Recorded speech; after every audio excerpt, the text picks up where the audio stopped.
There, miss. You see, the heterodynes are feeding back into the stimulus reaction activators. Oh, that's good. No, lady, that's bad. From now on, I don't think there'll be the slightest trouble with your robot. Well, I'll have Rollo get your hat. Yes, ma'am. Rollo, get. Open the pod bay doors, Hal. I'm sorry, Dave. I'm afraid I can't do that. Hal?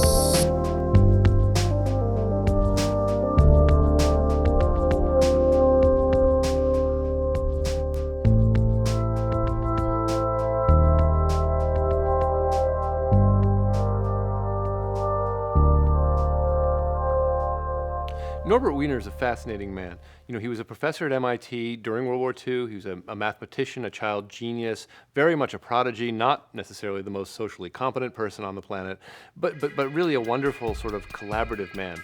During World War II, he was trying to work out some ballistics algorithms, and he became involved in some other projects. And they were projects that brought together biologists, mathematicians, ballistics designers, but together they began to understand that it was possible to communicate, to bring together mechanical and biological systems, and to develop a mathematical language that would do that, and ultimately to develop a technology, computing, that would help do that. Wiener was the man who really coined the term cybernetics. Here's a guy who is the father of the information age. He started out as a world-famous child prodigy, entered college at 11, got his PhD from Harvard at 18. By the time he was in his early 20s, he's got a full professorship at MIT. He's doing world-class work, and he's redesigning the entire beginning of the electronic age. And he's getting world renown for this. But by the time World War II came around, he's redesigning the entire science of anti-aircraft fire. And he winds up producing a book which directed the whole course of the information age.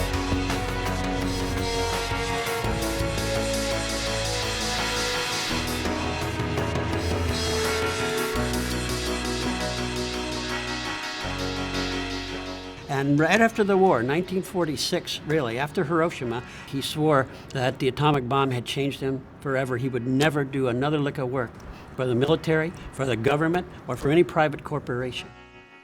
He was a deeply important historical figure, both in the core content mathematics and in the larger socio-cultural dimensions of technology. Gave it a kind of broad view and, the idea that the world is a system and the world is composed of lots of little systems and is in some way the most important technological idea of the 20th century.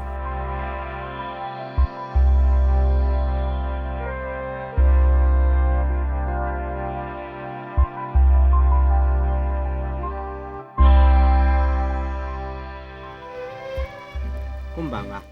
オートメーション、人工頭脳通信理論など世紀の新しい学問として知られたサイバネティックスの創始者 Professor Wiener, we shall be very much interested in cybernetics and its impact on society.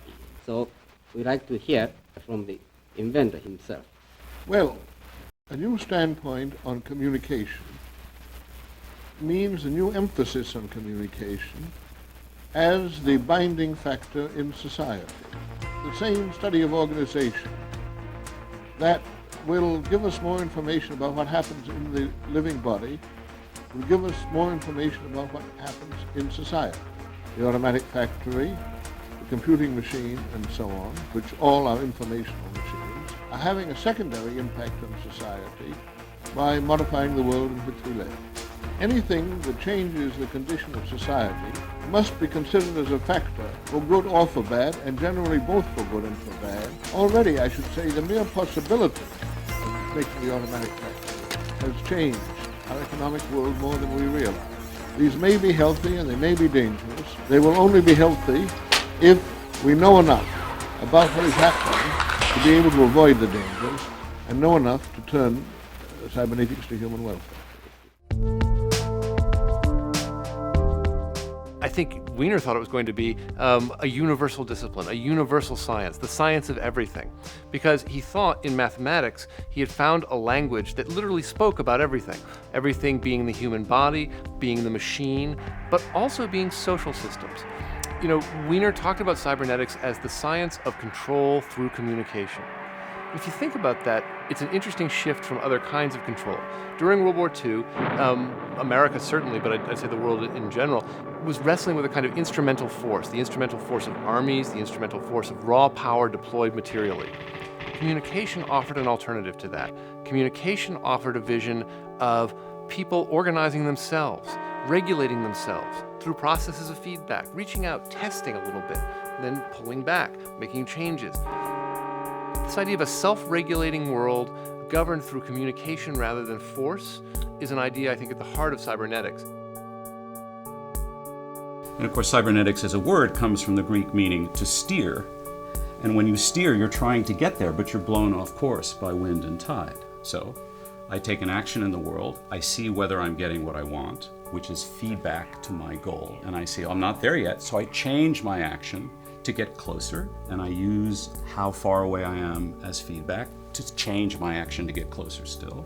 Cybernetics was the first acknowledgement and deep modeling of what that means and how you could measure it. And it began with the biological system. So cats get what they want, right? Cells get what they want. Human beings get what they want. But then there was the recognition beyond just biological systems to another form, social systems. So I want to go to a great place to eat, but it's raining. So I'm not going to walk there, I'm going to take a cab. These are different ways of getting my goal. But wait a minute, all the restaurants are closed because it's July 4th. I have to change my goal again. But ultimately my goal is to eat, to be satisfied, to live. So this deeper understanding and measuring of goals and measuring of actions to achieve goals became this system of models in cybernetics.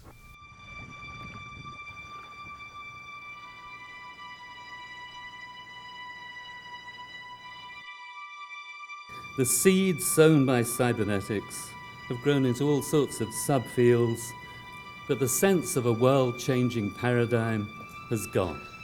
To put my cards on the table, I think this is a shame, and I'd like to bring it back. The children of cybernetics still talk about their own work, but almost never about what the other offspring are up to and how their disparate projects hang together, what it all means. They were interdisciplinary implosions of many fields: maths, engineering, brain science, psychology, psychiatry, the arts, philosophy, anthropology, sociology. Norbert Wiener, the great anti-disciplinarian who followed his ideas wherever they took him, would not be pleased with this. I think that cybernetics, both as a word and as a practice, was in some sense a victim of its own success. I think, by the way, that it's coming back now. Certainly there's a wave of scholars really interested in cybernetics at the moment, and there's a sense among a number of us that cybernetics is actually a core cultural taproot to the way we live now, not only because computers have become distributed, but because of the kind of communication-centered collectivism that Norbert Wiener advocated has become a way that many of us actually live now. Well, if we fast forward to the present day, when acting as if we have perfect knowledge and acting as if we control climate, we can control uprisings, we can control political difficulties. That's not working. And cybernetics could have told us 50, 60 years ago that will not work because these systems are too complex. Technology, in its drive for efficiency, is making conditions that are incompatible with human beings. Norbert Wiener thought about that kind of thing.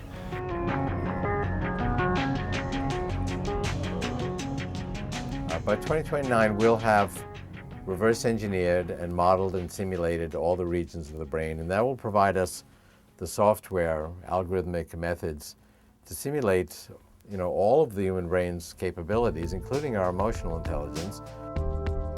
The promise is made over and over and over again that just around the next corner, Eden awaits. We would have nothing to do but lay around and read and basically do whatever we wanted, and that we will transcend all of our physical and mental weaknesses and liabilities and basically become superhuman creatures.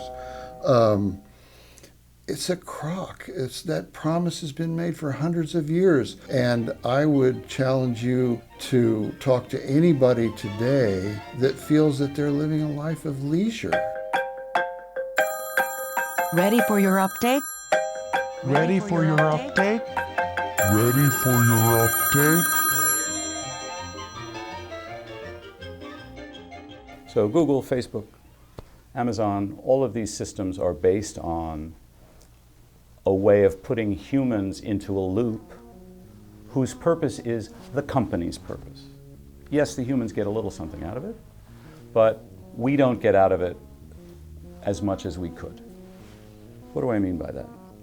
If you go to Google and you say, recommend a good pizza place, and it says, oh, result number 1, and then you said to the Google result, why did you give me that?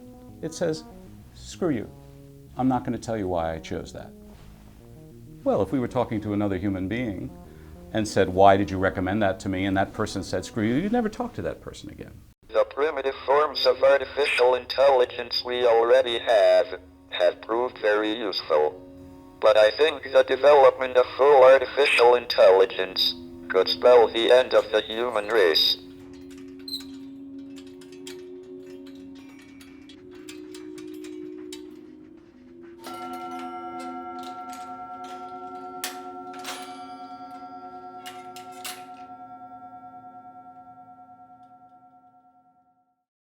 The problem I have with the famous technologies of today, the platforms, is they started from the zeros and ones. They started from the digital world, not the analog world of experience and action, but rather, what can we do with this technology?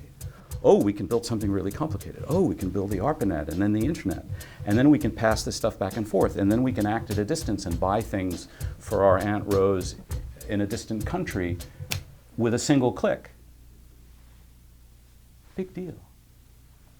That's trivial compared to helping me live a better life, helping me understand myself better, helping me to know more things. And that's what cybernetics is about. I'm convinced that however great the benefits we get from computing, that we've passed up on the most important of Wiener's ideas, and that we should be drawing on those ideas and thinking about what kind of society we want, what kind of economic equality and fairness, what kind of international relations, what we should be teaching to our children about the world they live in, how we should be treating our planet. We have great creations in our technology, but what we are is a living thing.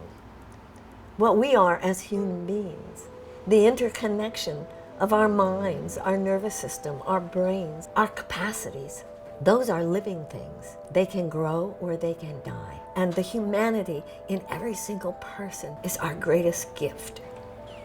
And unless we understand it, we can't save it. Unless we understand it, we can't cultivate it. Unless we understand it, we will lose it. And that is essentially what Norbert Wiener was trying to tell us.